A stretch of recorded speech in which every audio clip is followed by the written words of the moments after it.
flight boss, bitch, you know, for sure. Flights, air, O's, grams. This is the mind eminent Terry's moon.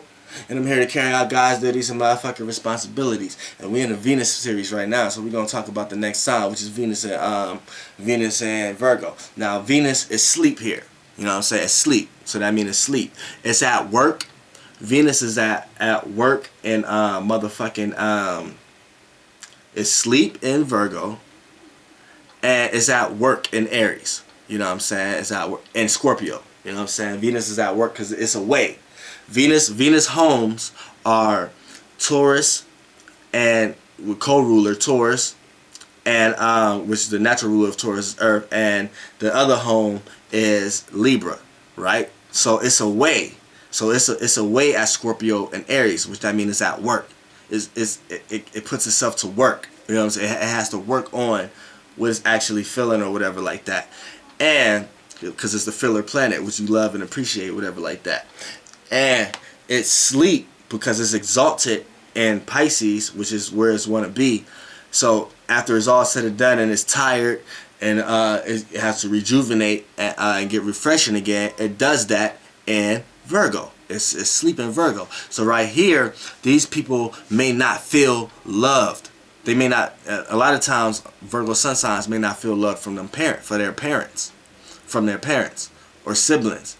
So they go out on a trail of their own to find it. You know what I'm saying? So and Venus and Virgo people, this may play out how they feel inside a lot of times, other than the sun sign. It may play out in ways of they don't feel like they should show other love. You know what I'm saying? So when Venus here, that a lot of these people get real negative.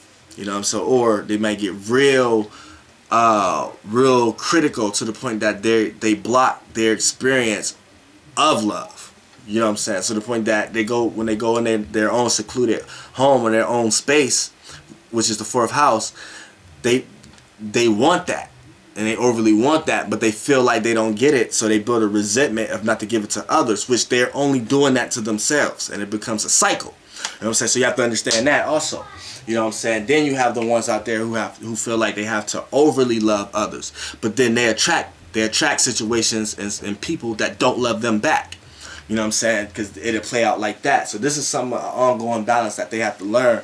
See, and they have to learn how to go with the flow with things, which is and learn that you can't change things and you can't change little details to think that your outcome is going to be best. That's a little polar opposite that they got to learn from their opposite, which is Pisces. You know what I'm saying? So with Venus here, you know what I'm saying? That's going to be playing out in matters of those type situations, and you know what I'm saying? They may show a certain amount of love for material things, such as the Taurus, but it just in another way. But see, the thing here is sometimes the Virgo may attempt to be the Venus here now. We're not talking about the sun and moon. We're talking about the Venus. May attempt to be a little more spiritual than the Taurus. So the Taurus may take its things and apply it to the physical things that it can see with the two eyes.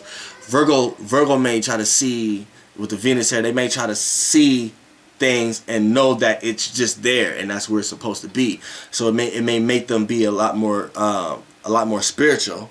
You know what I'm saying? Sometimes not. You know what I'm saying? But they may disregard all that at all because they don't feel like it's benefiting them to a certain degree. See, Tauruses don't hold any spiritual type of weight to benefit them. They benefit themselves. They think that's separate. You know what I'm saying? Virgo try to put the two together sometimes. You know what I'm saying? So you may get a lot of preachers. You know what I'm saying, with Venus and Virgo, you know what I'm saying, stuff like that, because they may be trying to tell people, well, really they're just criticizing the world, but they're really just trying to help people if they're coming across like that. If you have them if you have them preacher ones, you know what I'm saying, they become good because of how critical they are and how detective orientated they are.